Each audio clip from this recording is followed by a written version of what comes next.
Hi, it's Beth Ann. What's up? I'm Ayla. And this is Let's Talk BL, a Boys Love podcast. So today we are going to launch a brand new segment, very excited, called Series Sundays. Welcome to Series Sundays. Whoop, I'm excited. So on Series Sundays, it's a little bit of a different format. We are going to be talking about one series all the way through, chock full of spoilers. So if you have not watched the series that we're talking about, you definitely want to click out and come back, or maybe just spoil it for yourself so that you are prepared for all of the feelings that you're going to feel, which is particularly appropriate for this first Series Sundays because it was my intro to feeling all the BL feels. Today we're talking about I Told Sunset About You. Oh, woohoo. It's so good. Okay, we're going to start with the mydramalist.com synopsis and then get right into it. So on My Drama List, it says, Teh and Oh-aew are best friends until a boyhood line of reasoning turned them into rivals. Years later, as they're preparing for university admissions, both pursuing interests in the field of communication arts, the two meet in a Chinese language class. Their reunion awakens complicated and unstable feelings. Unstable. That is such an appropriate word. Oh, good. And we have Bilkin playing Teh and PP Crit as Oh-aew. Yes. Let's talk.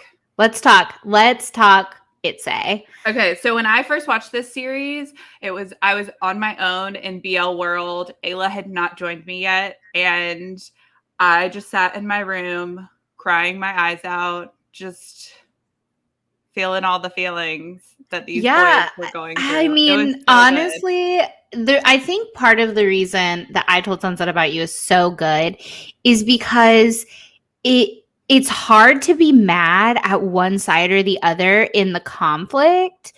Right. Not that they're fighting with each other, but like in the main conflict of the storyline, because I think that you can see it not that you can see it from both of their point of views, but you empathize with both of them. You understand what they're going through, especially if you yourself are in college or a little older, because it's this beautiful coming of age story. Mm-hmm. And I feel like everyone connects on it on this very deep level of like trying to figure yourself out, trying to figure out who you like, what you like, coming to terms with something that maybe you didn't think you were going to have to.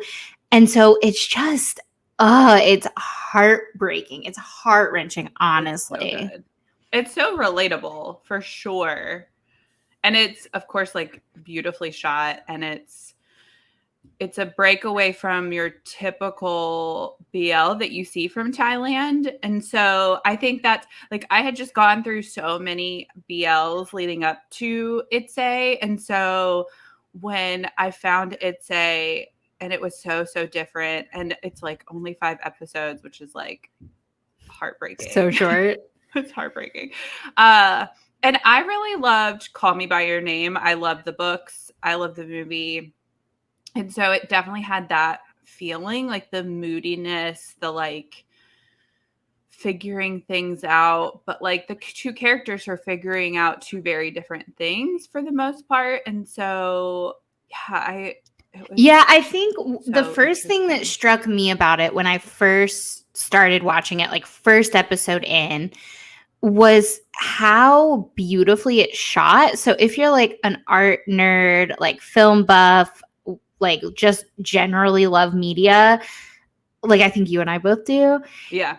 It's honestly, it's a beautiful series to watch. I think that's like one of the first things that struck me. And I have now become just like such a crazy fangirl for the filmographer. Like I think Tong is just like a genius. He's the director of photography and producer on ITSAY. I think that's his like official title.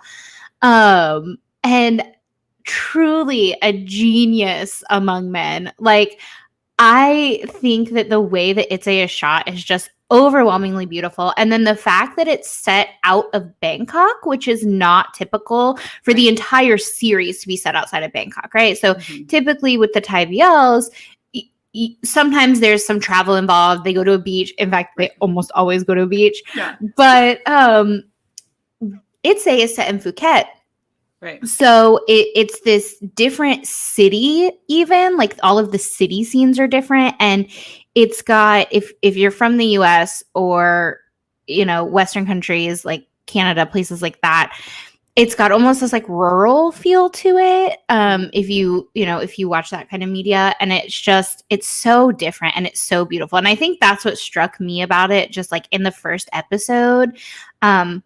As a reminder, there are spoilers, so I'm going to get into some details right now. So the first episode, they're little kids. You see their sort of the reason that they bonded, right? They both love this like action star, which I think is just so pure. And so you see them bonding, and you get to watch Oh kind of outshine Teh when it comes to the little play that their class puts on, and then like Teh can't handle it, and then they're not friends anymore. It's very dramatic. It's like very little kiddish. I love it. But even that scene at the end when they run out of the school because Oh has outshined Teh, and Teh is really mad about it, and they're just like arguing in front of this shrine, right? Gorgeous. It's a beautifully shot for what it is, and it just blew my mind, and I was hooked. And and then they grew up, and you flash over, and then we get into kind of the like, I would say the first fun part is you meet Bilkin. And getting to know Bilkin throughout ITSAY is such a magical experience, in that you see him and you're like, this boy's kind of plain looking. Like you're like, am I gonna? Is this story gonna suck me in? First watching of it, especially because he's going through and he's like talking about his life and he's talking about all this stuff, and you're like, okay, I'm gonna be invested in this character. I'm gonna be invested in Teh. I'm gonna be invested in Bilkin. And then they get to the language school, and you just see Pee. He's sitting in that chair. He's sitting at that desk. He's wearing the moto bomber jacket, the red like satin one. They've got like the hair. He is like, Pee is so striking when you see him. And so I feel like, and it's such a great parallel to the show, because when they just stand next to each other, Pee just outshines Bilkin because he's ethereal. Like, Pee is this ethereal being, but Bilkin is special, man. Oh, yeah. It's so good. Yeah, when you meet the characters to start with, you're like, I feel like they give you a good background, and then when you meet them in adulthood, you're like, oh, there's like some like real depth to these two boys and their angst and their whatever. And so it's fun to see that it's not about their relationship yet. It's more so about like who they are as people. And yes, love that. And this back and forth of trying to almost like be the cool one, or like be the yes the cool one, the one that gets into university, the one that gets to do all this stuff. And now that we're at the point in the series talking about them being grown-ups, I think I really want to talk about what's interesting about this, or one of the more interesting points for me about ITSAY is the colors that come into it, because the color theory actually plays like a very important part in this series, just like the filmography does, which I think is what kind of like drew me in. And so Teh has been chasing after this girl his whole, like, they set it up for you. He's been chasing after this girl for his whole sort of like teenage years. And she's like, I can't deal with you until I get into university. Like, that's more important. Like, you can chase after me. Solid girl. But she's like, I just can't deal with you. Like, she's like, you can sit next to me while I draw. She's an artist. That's what she's trying to go to school for. Right. And she's like, you can sit next to me. You can bother me. Like, I like you, but I can't deal with the thought of like going out with you until I get into university, which, like, rad. More power to you, girl. Props. And so there's a moment in the show. And so if you watch the show, I didn't catch this on my first watch. I caught it towards the end, but I didn't catch it in the beginning.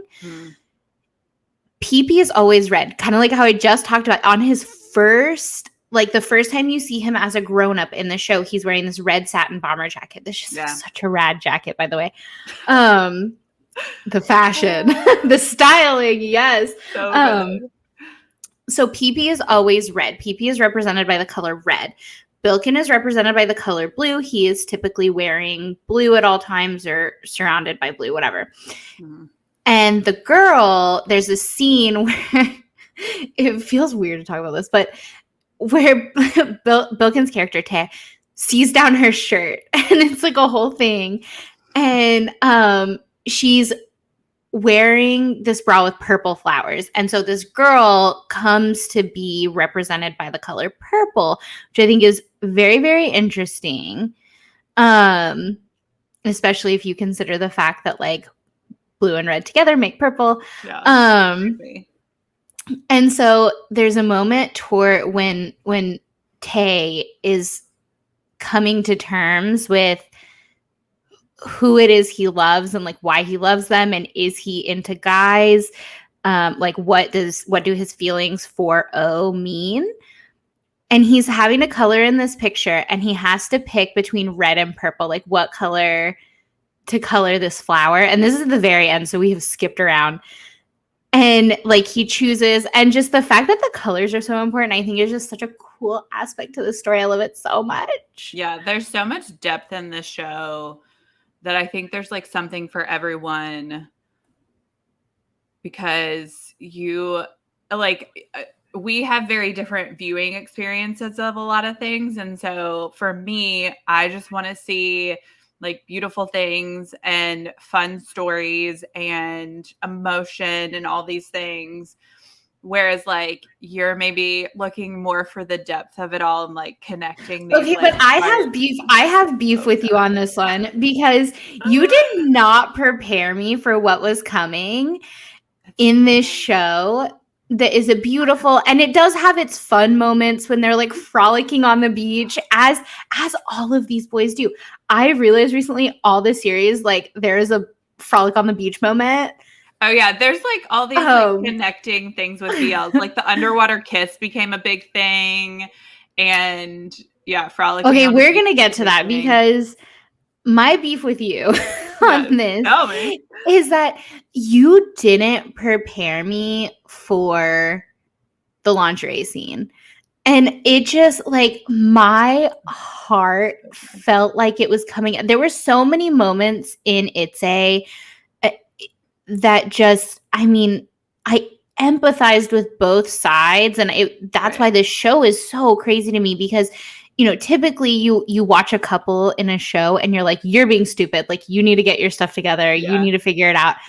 Yeah. In this case, it's like as much as Teh, who's Bilkin's character, was being stupid, at the same time he wasn't, because he's trying to figure out what's going on with him. So you empathize with him. You feel bad for him. You can't be mad at him. It's his childhood best friend that like he had this like beef with for forever. So like he thought he hated this person. Yeah. Like how in the world then do you go like do a 180 and all of a sudden you're like in love with this boy? And you go from like being into girls to realizing, well, maybe I'm not just into girls. I get it. I empathize with him. But this lingerie scene, I felt like I was dying, truly. Like it is emotionally traumatizing, because it was this situation where it was like you couldn't even be mad at Teh for making Oh feel that way. Right. But at the same time, your heart broke for this kid who like he was trying so hard to just be this thing that he thought this boy he loved wanted. Right. And he wanted to be that thing. And it wasn't him. And it's just, God, it's heart-wrenching. And so like good. When he puts it on and he's like looking in the mirror, and you can see he's like, and mad respect to PB Crit on this one for the acting, because oh my God, I was sobbing, and I still think about that scene sometimes, and it just, God, you want to like jump into the screen and just tell him like, it's not you. You're not the problem. You're not, you didn't do anything wrong by like not being a girl. Right. And that's what was so traumatizing to me, that this is a real thing that happens. Yeah. And it's like so those are real feelings to everybody. We've all been there where like you meet this person that you like and they don't necessarily like you back, or they're having a hard time really like coming to terms with their feelings, and you're trying to be the person that they want, or they're telling you that they want. I mean, like, man, when I was in like high school or college, like I definitely remember having conversations with these like boys that I was friends with that I'm like, why not me? Like, how many times have you like been in a situation where you're like, you know, why not me? Or why can't this be easy? Like, we both have feelings for each other, but we're both grappling with, I think it's like on a more basic level, it's like, why can't I be the perfect thing that you want? And it's like, that's not a problem with you. That's a problem with the other person, right? Like Tay was going through something completely different that didn't, on some level, it did have to do with the fact that, oh, it's not a girl, but it wasn't exactly about that. And that was on him. That in no way was, so it just, God, it was heart-wrenching. And I still to this day am like triggered by that scene. Sometimes it'll just pop into my head and I am emotionally traumatized all over again. That's not even the only emotionally traumatizing moment. I think that was my most traumatizing moment. And you know what's awesome is like watching the behind the scenes where they asked like Bilkin and PP what their favorite moment of season 1 was. And for Bilkin, it was that red bra scene. I think it's because Bilkin's like an acting nerd. I don't know. I haven't watched this video. Is it because he's like, PP just plays it so well? I think so. I think he just admired where he got with that whole, like, what you can communicate with literally no dialogue and just like this complete emotional vulnerability too, because he like posts it online and is like doing his best to be like, I can try to be what you want. I can be this thing you want. Yeah. Oh God. Okay. So is that your favorite emotionally traumatizing scene from ITSAY, or do you have a different one? I think actually it's where Bilkin goes to the girl when he's finally realizing that he's gonna pursue these feelings for PP, and he goes to the girl because she's already pretty much figured out like this, that there's something going on and she's not the one he's gonna pick. And their conversation where she's like, I love you and I care about you, but you don't feel the same way. Like her telling him her telling him what she thinks he feels. Like, I have been there. I have had that's those moments rough. over and over where it's like, I'm not what you want, and I have to be okay with that because you're not okay with that. Well, and you feel for her too, because you're like, it's not her fault. She didn't do anything wrong. And she's not, which is actually a breath of fresh air, because in a lot of cases, BLs love to paint the like evil girlfriend or evil ex-girlfriend. Right. And female characters in some of these series have a tendency to be sort of like typecast as this, like, as the evil, right? So like, you know, not always. There are some series that handle female characters very, very well, do a great job with them. ITSAY is one of them. But so it's refreshing, but it makes you feel for her because, you know, like you feel bad for her because you understand what she's going through. Right. But also she's given this moment, that character, she's mad. She's upset. It hurt her feelings. And the storyline gives her the space to be mad and to have her feelings hurt. But she can't put it on Tay's. But she doesn't put it on Tay's character. Yeah. She doesn't. She does a good job of being like, my feelings are hurt and I need to stay away from you because I thought we were a thing and now we're not. And that sucks, dude, because it does. And then so she's given that space, and then he's also given the space to like appropriately feel bad because and again, it's not that he did anything wrong, it's that this character is so humanized and is like a human being, and you feel bad when you hurt someone else's feelings, and he does. And so then at the end, them coming back together and like being friends, I think is such a nice moment, because that comes right after my like runner up emotionally traumatizing scene right after the lingerie scene is the scene in Tay's room when they're like studying or whatever, because they have to learn Chinese. So they're studying, and there's the like the groping, like feeling up, like dry humping. There's that situation that happens.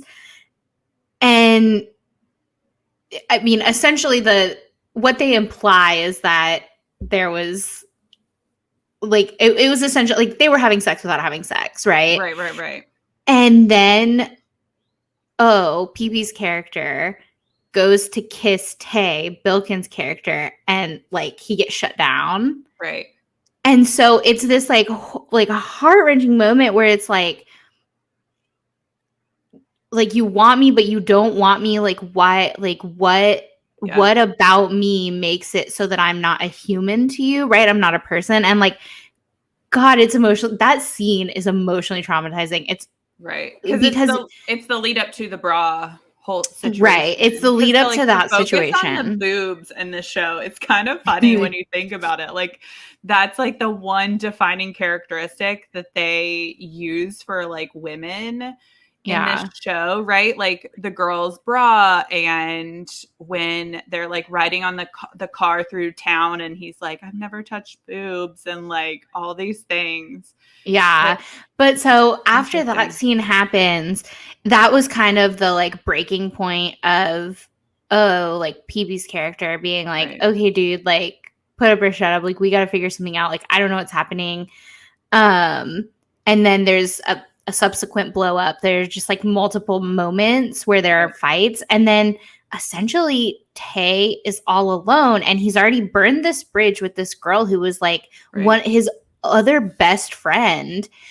And he's just like alone. He's lonely in his room. And so what I like about when she comes back and they like sort of become friends again and mend fences is that moment happens in the same spot in his room. And I think that that's just like really circular and nice. And it's like a nice storytelling element that like that setting was the place for like so many different feelings in different ways. And it was a place where like things were broken apart and fences were mended. And so I just thought it was really nice that like when they came back together, that's where it happened. Right. The show is so good. I love the group of friends. Just like, okay, we need to talk about the friends, because justice for Bass is all I'm going to say. That's all I can say. This boy, Bass. How are like high school boys so emotionally mature? He loved so PB's character has this side relationship with this boy named Baz, and Baz is just like so into PP, and he's like, and he ends up like getting to date him, which is like a whole thing. And also similarly to Bilkin or to Tay's situation with his friend, the girl, O and Baz have a situation where like initially O is into Baz. Like he's like, do you think he likes me? Do you think we're going to go out? And then they go out and they're together. And then O has to be put in this situation where he's like, listen, dude, like I have to pursue this with Tay. And Baz is so perfect about it. He's just like, okay. He's like, I understand you and I care about you, so I'm okay with this. Lord have mercy. Justice for Baz, because he's just like left on the side, literally left on the side of the road. And he's just like a nice boy about it. And then later when they have their fight about the college admissions situation, he's like helpful. He like is trying to help them like talk to each other and be buds again. Like it's wild. It's so good. It's so good. I hope there's justice for him in season 2. Justice for Baz. I need him to just. I need him to have all the good things. I think the thing too that I really love about what they did with ITSAY is that you get a really developed behind the scenes documentary, because I love that kind of stuff. So it's fun to see these actors get to where they are and how they develop these characters, and just to see the acting coaches help them along. Yeah. And all that kind of stuff. It's so good. Okay, so let's start to wrap up talking about the show, because I want to talk about the music. Yes. Yeah, I agree. The music is what's so interesting. So we've talked about all of the like upsetting parts of the show, but let's talk about like a good moment. Let's wrap up talking about the actual story with what's your favorite good moment or funny moment? I have an unconventional one, I think. Okay. So one of my favorite like heartwarming moments is when Teh and Oh are sitting at the like their like point, like that destination where they're like where they've like run to this place, and where they're singing the song to each other. This ties in with music as well, but PB's character is singing the song and Bilkin's character is translating it for him. And I think as English speakers who are consuming foreign language media, and a lot of times it's not subbed, so for them to be able to communicate like this feeling from this song, just this moment of like O is singing it, Teh is translating it, and it's just like there's again the show, they say so much without any dialogue, and it is like props to these two actors for being able to communicate this like huge amount of emotion without saying it. Okay, that is a heartwarming moment, and it's shocking to me because normally I'm the one with all the feelings. And so it's shocking to me that mine is actually like low-key mean. But I don't, said with love. I will preface this by saying with love. My favorite moment in this show is literally anytime Bilkin cries. Oh my gosh, he's such an ugly crier. For his art. He is such a rough on-screen crier, and like I don't even blame him. I'm awful on screen. Like. And if I had to cry on screen, like I am a horribly ugly crier. And he also has like a medical condition that like causes him to like lose consciousness. And he just like, honestly, he is the ugliest crier. And he's beautiful, truly, like Bilkin. I love him, and he's beautiful, and he's talented, and he can sing, and he's wonderful. But he just like, when he cries, you're like, it's so distracting. It's so distracting that like, it makes me laugh. And sometimes this happens to me. I'll be watching a BL and somebody will start crying and I just laugh at them. And so I think, honestly, it's nice for me because apparently that's the part that just like gets me in this one. It's a nice escape for me to like not be crying. You just like laughing because it does take you out of it. I guess like first watch, which is why like you can't get on board with Bilkin upon first watch, is that like he's an ugly crier. It's awful. Poor boy. Buddy. He is wonderful and talented and beautiful and like rough. Magazine cover star. Okay, but like Bilkin. I love him. And it's wonderful. And I wouldn't have it any other way. If he was a beautiful crier, maybe it probably wouldn't even be as good. So 100%. So the show is so good. I could talk about it for days. But so let's wrap up with the music. If you haven't listened to the soundtrack, you definitely should. I have listened to Can't Translate like 1,000 times. Like Bilkin. That song, it's so good. And honestly, the whole soundtrack is so strong. And what I like about it is the music is actually a very, very important part of the show, which is super cool because I feel like Bilkin's whole gig, like after the BL situation is done for him, is music. Like I truly, like I get that feeling that for Bilkin, his focus is music. And so I really love this for him, that the music plays such an important part in the show and just like in general surrounding like the ITSAY world. Right. Yeah, the music is so good. And quite frankly, the music, it like Bilkin singing is what gets you on board for Bilkin. There was this out of series content. It was like the two of them appeared on a variety show. Right. And like PB came out, right? And so they both walk on stage. And it was something Jenny was hosting. And they both walk out on stage and as per usual, PP looked ethereal. Again, he had like the hair up. He was wearing like a satin jacket. I think this one was green. So good. And he just looked so beautiful. And next to him, Bilkin was just like looked plain because like how can you outshine PP? You can't is the answer. So sorry if you wanted to. And then they started singing and immediately Bilkin opens his mouth and starts singing and you like forget PP is even there. Like this boy and his voice and he's got like, he is a natural born like live performer. Like he can sing live and he has the charisma. Yeah.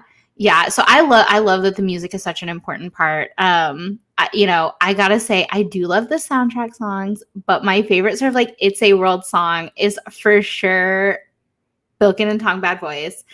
Because here's why I have such just like this horrible crush on Tong Bad Boys. It is so mind blowing how big of a crush I have on him. So Tong Bad Boys is that filmographer I was talking about earlier, who I am just like so in awe of his work because I think he did such an amazing work on it. Yeah, he again did the filmography, and he raps and he skateboards. He's so cool. And he's a photographer. I have so many feelings about Tong Bad Boys.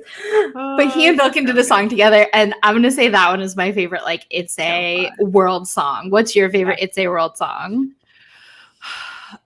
I mean, all of them. Like, how do you even pick a favorite? All of them are so good. Yeah. I just listen to the music. Going back to what you're talking about with the stage stuff, it's so cute to see them perform together because PP is he looks like he's so insecure about his singing voice, which I love PP's voice. I think his voice is so nice. I think it's amazing, but I think he is insecure about it. And so when they're on stage together, just like the reassurance that Bilkin like subtly gives PP throughout a performance is just like, their dynamic is so precious. And they have known each other for like, since they were children or since they were like in, I think, early college. And so it is sweet to see their dynamic, which I think is why ITSAY works so well, is because they have a trust with each other that they can act off one another and not feel uncomfortable, even though the scene needs for them to feel uncomfortable. They can feel uncomfortable because they trust each other and because there's just this like camaraderie that it just is nice to see. Yeah. I think that's why Max Toll are another couple that like there's just a trust and camaraderie outside of shows that really lends itself to the acting in these shows that just makes it another level that I really appreciate. Yeah. So good news. As we wrap up, some just last minute things is that if you are listening to this the day it came out, the week it came out, good news. I Promised You the Moon is currently airing.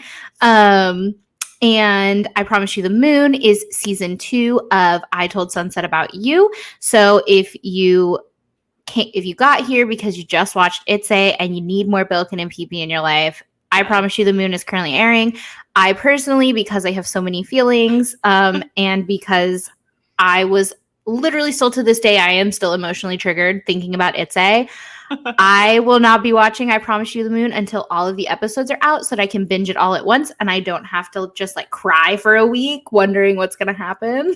Whereas I watched it on my phone on Vimeo the like day it came out because I had to be with these characters again and have watched the Safe Zone music video 1,000 times. And it's so good. It's so good. So that being said, we will do another series Sunday for I Promised You the Moon once we have both watched it and once it is fully out. So definitely come back for series Sundays. Awesome. This was so fun. So fun. Bye, guys.